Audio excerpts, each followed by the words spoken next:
Hi everyone, I hope you're doing great. So, I received with great joy in my heart the news that the middle belt of Nigeria no longer identifies with the North. In other words, the Middle Belt Forum has now become a crystallized, formidable regional group or regional union, which is amazing. And this is what I've always been praying for. According to Dr. Dogo Isuwa, who broke the news, he talked about how that the colonials actually, joined them with the core north. And remember, the core north is where you find the real overlords of the colonial masters, the guys who actually are the faces of the colonial masters in post-colonial Nigeria, the Fulanis, the House of Fulanis, they are in the core north. But you see, what they did was that they had to bring in the middle belt so that the middle belt can always do their dirty jobs, and the big guys who are the core north House of Fulani guys will always take the glory and then turn around and oppress the people they use for their dirty jobs. That's why during the Biafran War, it was the middle belters who did much of the killing that took place in Biafra land, plus the foreigners who they brought in as well to come and kill. This is actually fact. There's nobody who can dispute that. But you see, it's not only that's not the only dirty job they'd use the middle belt to do. There have been so many things that they use the middle belt to do, and whenever it is done, they take the glory and then they oppress the people as well. So recently, you've seen how that the same so-called North had sat down with little to no criticisms over the loss of farmlands and loss of ancestral homelands and loss of lives and everything going on in the middle belt of Nigeria. And the middle belters are predominantly Christians. And these are people who have done everything to keep the North together. But look how they are losing their brothers and sisters and losing their loved ones and losing their lands and becoming refugees in their own land. And the so-called Northern Elders Forum never ever said anything about it. And so the guys suddenly just got jolted back into consciousness, and they're like, how long are we going to be fools? And suddenly they decided, you know what? We just have to be what we were before the colonials took us to the north. And if you ask me, I would say this is one of the greatest news of 2019. You know why? Because I just put out a video to explain to us how that the only way we can have freedom is when we unbundle the satanic amalgamation that was put together without the consent of the indigenous peoples by the colonial masters solely for their own selfish aim. Everybody knows that Nigeria was amalgamated not because they wanted us to be together or to stay together and love one another, but because they wanted to turn Nigeria from nation states into a plantation, moving Nigeria from a country to a company. That's why I always tell people Nigeria is not a country, it's a company. There are so many historians who have confirmed this. And apart from even the historians, look, I don't know how many of you saw recently the testimony of Abdul Rashid Maina. Remember Maina, the guy that they said he stole billions of naira pension funds? The guy eventually called a guy who had a radio show, I think it's called Ordinary President or something, and then he began to expose the amount of money, the trillions and trillions upon trillions, billions of dollars stashed in different accounts in Nigeria. And then he said that these monies go offshore. They use this offshore means to send it abroad. Okay? Who is it that they are sending all this money to?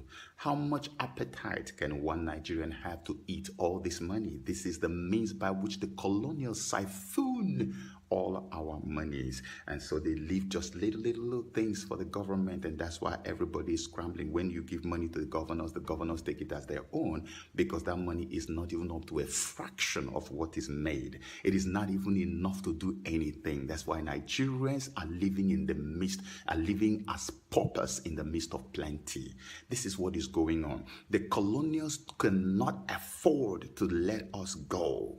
because they know that the moment we unbundle the amalgamated satanic unit, that our people, the indigenous peoples, will be free. Do you know how much tax they collect from Lagos and send to Abuja?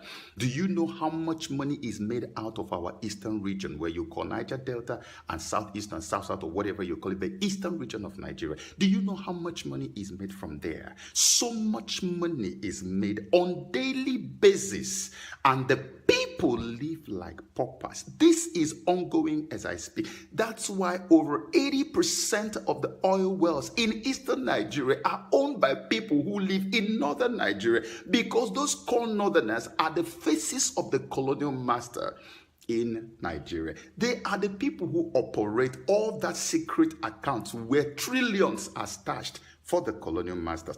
Even when they are not stashing those trillions, they are stealing it outrightly, and they are sending it to Switzerland to go and put it in Swiss banks. They go to abroad and put the money. And these are guys who want to teach us about democracy and how to be decent people. But they are the ones who receive all the money stolen out of Nigeria. And you are not asking yourself a question. We are all in bondage together. And the only solution, which I have talked about in the video I just put out, is for us to unbundle amalgamation by crystallizing into strong, formidable regional units. In eastern Nigeria, where they came and brought the evil thing called Southeast, we are one eastern Nigeria, and we are already building the bridges that were broken. We are forming our group now. We are crystallizing into what we used to be. Everybody needs to go back to what they were pre-colonial days. We were regions that thrived very well before evil befell us. And this is what has to happen, because the so-called amalgamation had expired already. Even though there was no basis for it, we should not even have waited 100 years, which I explained in my videos. But now it has come and gone. And they want to also continue to hold on to it by force. That's why they are sending you Fulanis. But you know what we need to do?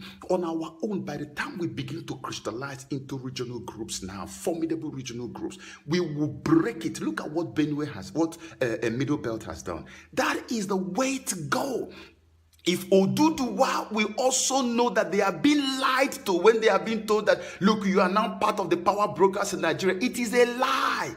If it is not a lie, why is it that Yoruba nation now has become like the playground of the terrorists? Why did they allow it to happen? You need to wake up and know that they are lying to you. Begin to crystallize into your own formidable regional union. I do not know too much about Yorubas, but the little I know is that if the Yorubas wake up and decide they want to do something, no hell can stop them. Why don't you do it now? Because this is the time. Crystallize and begin to move towards Oduduwa Republic, while Easterners are pushing their own. We are doing our own business. Don't worry about us. We are doing it. We are coming together. You will not hear Southeast and South ever again in just a short while from now. We are working. So Middle Belt too has now pulled out. If we isolate the enemy, we stab the enemy to death and kill the enemy. That's the best way to do it. So don't be unnecessarily emotional. Our people get unduly emotional when we talk about breaking up Nigeria. No, we have grown to love one another. Ask anybody who knows about me in the United States of America. I fought for Nigeria in America more than anyone I can think of. I drove myself to more than 35 states in the United States of America trying to get some Nigerians who are doing good so I can put it out there and change the narrative that Nigerians are criminals and crooks and fraudsters. I did that on my own. Nobody paid me to do that. I've talked about in one of my videos how that I stood the ground and began to do PR for Nigeria in America when the underwear bomber guy, Abdul Muttalab, when the thing happened and everybody was just looking down on Nigerians in America, I went ahead. I was meeting CNN. I was doing everything I could to just, change the image of Nigeria in America. And while I was doing it, Shaka Sali of Voice of America heard about me and called me and put me on the seat and interviewed me. I was viewed around the whole world by millions of people. I did not call him for interview. He just heard what I was doing and called me. You can go check it. Go to the archives of Voice of America TV. You will see that I was on that TV talking about Nigeria, speaking for the good of Nigeria, because I love everybody who is in Nigeria. I love the Yoruba, the Hausa, I love the Igbo, my people, I love everybody. But guess what? If we become too emotional that we don't know the source of our problem, we are all going to be buried in that problem, which is now threatening to swallow all of us. So now that we know that the solution is to unbundle the amalgamation that brought us together by force without the consent of our indigenous peoples, the best thing is to unbundle it, go and form your own regional union so that the thing will collapse and die. When the amalgamation has been killed, we can now decide, okay, Yoruba, Middle Belt, Oduduwa, Biafra, we now decide, okay, why don't we come around the table and see whether we can form a union, the kind that United Arab Emirates has in place today? Do you know that United Arab Emirates is made up of Dubai and so many other countries functioning independently? That is what you call true federation. We don't have it in Nigeria. What you have in Nigeria is a unitary company. It's not even a government. It's just a gangster regime that is, it will never stop, it will never end as long as the amalgamation treaty, which I call an evil covenant, as long as it remains, you will never be free. I will never be free. Our unborn children will never be free. So we are not fighting to break Nigeria because we hate one tribe or hate the other tribe. No, we are asking to break and unbundle the amalgamation because we want freedom, so that the indigenous peoples can breathe, so that they can now begin to see how much money they make. When you listen to Maina and see the kind of trillions they are stashing away, it confirms what the former president of Gambia said when he said that nearly every single country in Africa that has natural resources, that none of them gets up to 5% of the resource of what they make out of the natural resources, especially those of us who have oil in our land. He said the colonial masters take all that money by all kinds of satanic treaties that they entered into with these nations, because that's why they always want to be the one to place a president in power. The moment you become an independent thinker as a president, they kick you out, they set you up, and they destroy you. This is what they did to Jonathan. Today they have put their man in power and they want to make sure that he stays in power. If we don't unbundle this amalgamation, we will all remain in this useless dungeon forever. May God forbid. Let us wake up, my people. When we have broken the unit, the amalgamated rubbish, we can come together and agree to form a union. America is a union. United Arab Emirates is a union. There are many nations that are existing as unions. Nigeria is not a union. Nigeria is worse than a union. Nigeria is a slave camp, and we need to end it so that we can now begin. If the grain of seed does not fall to the ground and die, a new does not come. It is our time to kill the evil union so that a decent good one will come out. May God help us.